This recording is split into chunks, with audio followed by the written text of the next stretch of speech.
passado, né? Fez um levantamento de conteúdo a ser abordado. E aí a comunidade aqui demandou relacionado à adubação, né? A adubação, tanto ela orgânica, como a adubação foliar, né? Foram duas questões, né?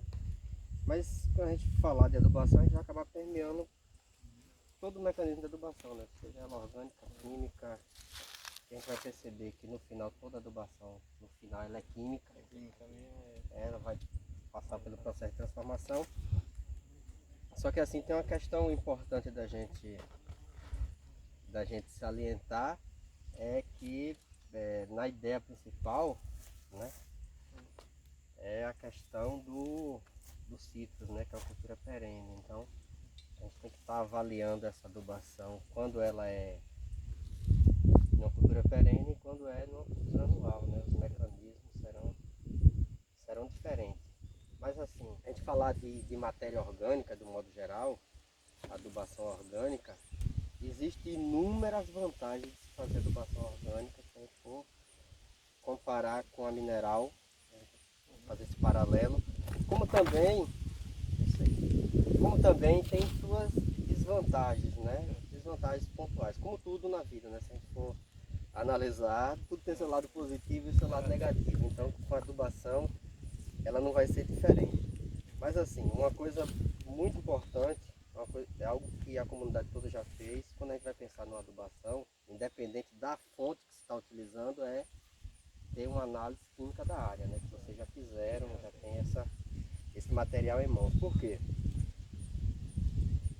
Seja ele uma adubação química ou orgânica, vai ter uma concentração do nutriente naquele material. Independente da fonte de orgânica, vai ter uma concentração de nitrogênio, vai ter uma concentração de fósforo, vai ter uma concentração de potássio, vai ter uma concentração dos demais nutrientes. E da química da mesma forma. O mecanismo de absorção vai ser diferente.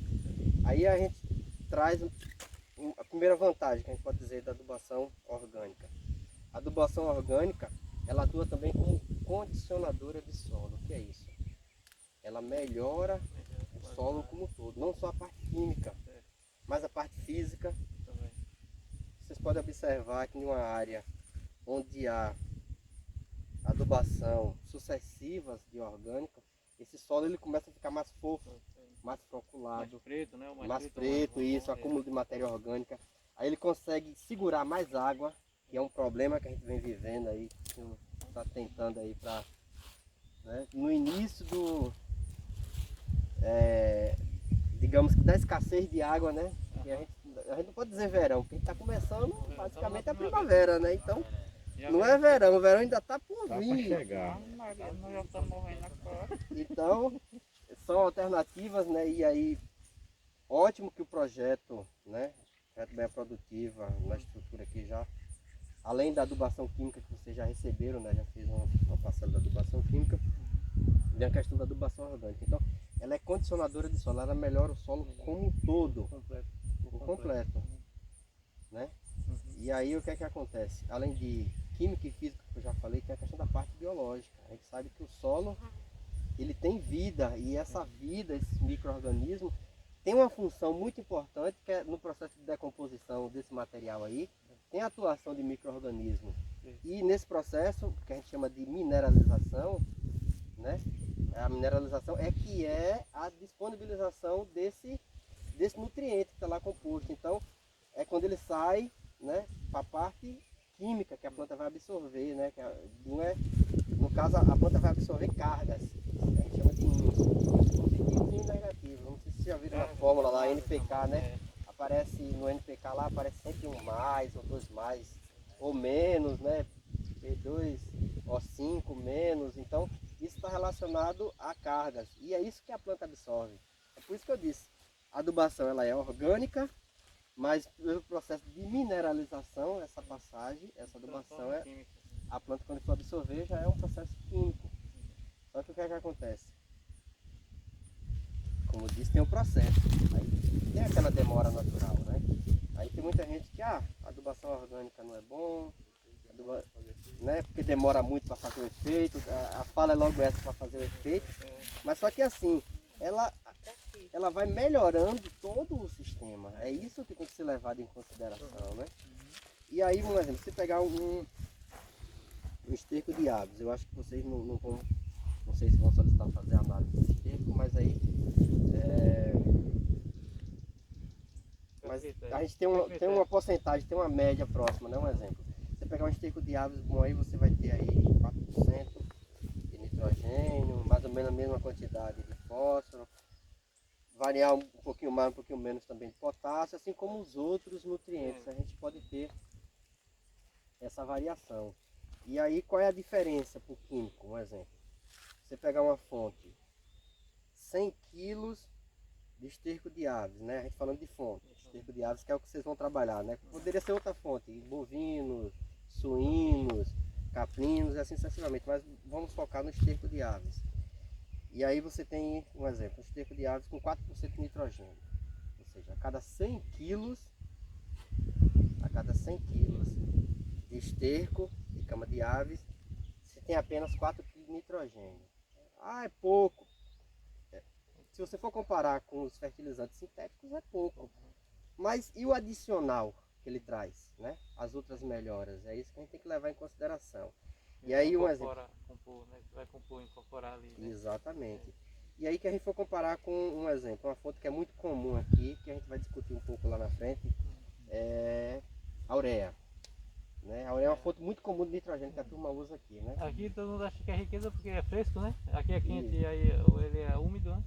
E aí todo mundo acha vantagem nisso. Isso aí, nesse ponto eu tenho algumas ressalvas para citros que pode ser um complicativo, né? Mas aí a gente destaca lá na frente. Aí o que é que acontece? A ureia tem 44, 45%. Aí você pega 100 quilos e ureia você vai ter 45 quilos de nitrogênio. Lógico. Aí é uma vantagem na hora do transporte, você manusear tudo isso. Ninguém está discutindo essa questão. Mas o orgânico tem, além desses 4% de nitrogênio, pode ter 3 de fósforo, que só a análise vai determinar, né? 5%. Pode ter 3 de potássio, 2 de cálcio, 0,5 de magnésio e assim os micronutrientes também. Então você vê que a concentração é baixa, mas é um fertilizante completo. Né? Então isso é algo que a gente não pode desconsiderar. Aí um exemplo. Vocês vão receber o esterco de aves. Na recomendação lá para o ano ficou para se aplicar, vou botar um exemplo de uma planta já em produção. Ficou para se aplicar durante o ano 150 kg de nitrogênio. Um exemplo, 150 kg de nitrogênio. Como o esterco de aves ele tem um processo mais rápido, se você for comparar com o de bovino, de capino, de liberação, aí se você utilizar um exemplo no ano, bora arredondar para facilitar a conta, 50 kg de esterco de aves, a planta em produção é tranquilo, você já vai ter 2 kg de nitrogênio, mas o que é que acontece? 2 kg por planta. Se você fazer a conta na área, aquela recomendação que tinha para por hectare, é capaz de você atingir a necessidade que a cultura tem de nitrogênio. Lógico, a liberação mais lenta, mas é capaz de se atingir aquela necessidade. Porque tem gente que faz adubação orgânica, mas não leva em consideração o nutriente. Não, a recomendação para adubar é aqui, mas só quem entende que a recomendação de adubar é só o químico. E pensa mais em carga também, né? Para produzir mais, né? Aí você vê em sangue a planta carrega tanto que fica fraca, pô. E é naquele momento. Carrega que fica fraca. E o orgânico ele vai mantendo a planta, mantendo as outras características e vai melhorando a planta, né? Com o ano. Lógico que essa adubação química pontual, por exemplo, início de florada, a gente prepara a planta, já tem um orgânico ali, mas a gente dá um adicional, um exemplo de um adubo sintético. Ela vai ter um estímulo de brotação nova, que a gente sabe que para ter flor tem que ter brotação nova, e aí você melhora. Aí é que a gente vai destacar na frente, mas aí é que entra um ponto muito importante na florada, é que entra a questão da adubação foliar. A adubação foliar é nessa hora um exemplo. Como se fosse um controle, né? Como se fosse um controle, né? Se fosse um controle, né? Tem adubar certinho para ter um controle, né? Exatamente. Para a árvore ir recebendo os produtos para ir soltando, né? Porque se você alimentando aos botar poucos. só um só, ou então um que não combine com a plantação, você vai ter um desequilíbrio, né? Isso. E ainda tem uma questão, um exemplo. A ureia em si, ela é condensada ali, daquela forma. E o que é que acontece? Ela consegue passar da forma sólida direto para gás, sem precisar da forma líquida. Uhum, Porque esse nitrogênio está aí na atmosfera. uhum. Então, com a incidência de luz, o que é que acontece com a ureia? Ela vira gás. Some. E aí a planta aproveitou, Né? colocou ali e perdeu. Ela aproveitou uma porcentagem que entrou ali na solução do solo, ela aproveitou. Frescou ali, pronto. E o que é que acontece? É aquela coisa, né? Ela refresca aquele momento, né? Assim, quanto ela não vai sentir lá na frente, depois. Só que tem um ponto importante também nisso aí, Jacques. O que é que acontece? A adubação, como um todo, a gente não destacou esse ponto, mas tem que levar sempre em consideração ter umidade no solo, né? É. Porque se você colocar, Tem que ter principalmente essa ureia, que a gente está no exemplo do nitrogênio, Hum.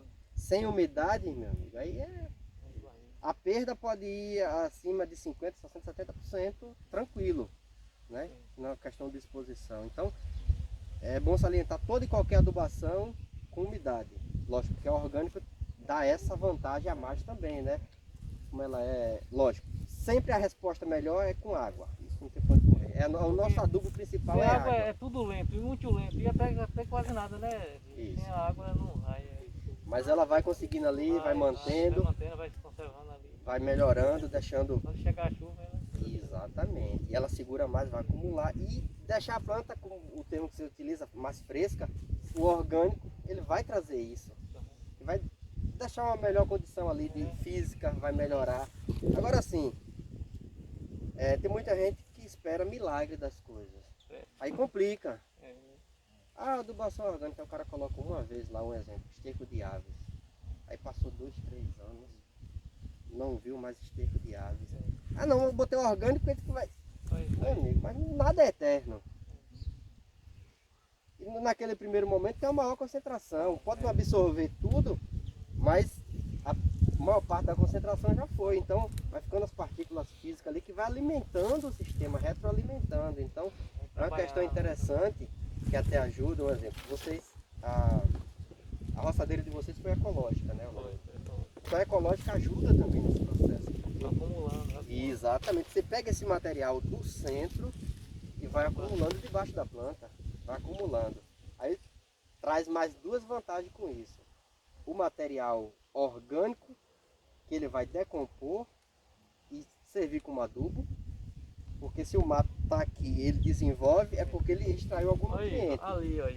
Ali é para conservar a água e para também ele desenvolver, ele acabar aí, ele se destruir aí e processar, né? Exatamente, aí ó, a segunda vantagem, ele retém a água, a matéria orgânica tem uma capacidade de retenção de água gigantesca, então quando você vai acumulando esse material, você tem uma maior retenção de água, além de estar fertilizando. Um outro ponto importante, quando você utiliza a roçadeira ecológica, você faz o controle do mato, da planta daninha, da planta espontânea, você faz o controle naturalmente, por quê? Ao momento que você joga aquele material sobre ela, você diminui a incidência de luz. E a gente sabe que, principalmente as plantas daninhas, elas são fotoblastas. O que é que acontece?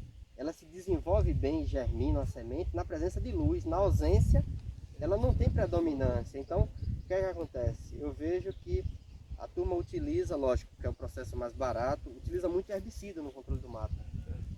Com essa prática, acumulando, lógico, não é com uma passada que você vai acumulando esse material, você reduz a predominância do mato. Aí você, automaticamente, você vai diminuir a utilização de herbicidas de controle de mato na área. Então é um processo acumulativo. Aqui nós mesmos, se não tiver gente, a gente faz mais na roçadeira e enxada, tudo, mas a gente não gosta. Porque não dá, né? Além da questão sustentável de você ter, né, utilizar menos agroquímico, você consegue dar uma melhor condição para sua planta. Também é. Já pensou você utilizando a roçadeira ali, ecológica, 3, 4 vezes no ano, você jogando material para debaixo da planta? Chega uma hora ali que o material está muito rico. E se é uma área que tem uma predominância pouca de uma vegetação que cresce, que faça volume, tem a possibilidade de se plantar no meio. Está se adotando muito isso. E aí tem aquela pessoa que quer aquele material mais grosseiro e tem aquele que quer aquele material mais rico em nutrientes, que libera mais rápido. Um exemplo das leguminosas. Você faz o plantio na entrelinha da leguminosa e quando ela chegar no momento de floração plena, você passa a roçadeira ecológica e joga todo para debaixo da planta. Ali é adubo riquíssimo, de primeira qualidade. Tem outras pessoas que não precisa estar fazendo, e o propósito principal não é nem a nutrição, mas o controle mesmo de matéria orgânica ali de baixo, controle da erva daninha, que está se plantando muito na região de Iambu, já está acontecendo muito, braquiária, cara, na entrelinha. Tem gente tentando acabar, tem outros plantando. Porque a braquiária, ela é bastante resistente aos intempéries e está sempre renovando. Toma roçadeira, ela de baixo, vai acumulando, então a turma já está investindo muito. Hã? Não mata. Não mata. Mas a intenção não é matar, é acumular matéria orgânica. É. Que Porque quanto mais ela brota rápido, que a braquiária ela é resistente, ela brota rápido, você joga. A turma está, um exemplo, reduzindo bastante a utilização de herbicida. Então é uma prática muito interessante. E aí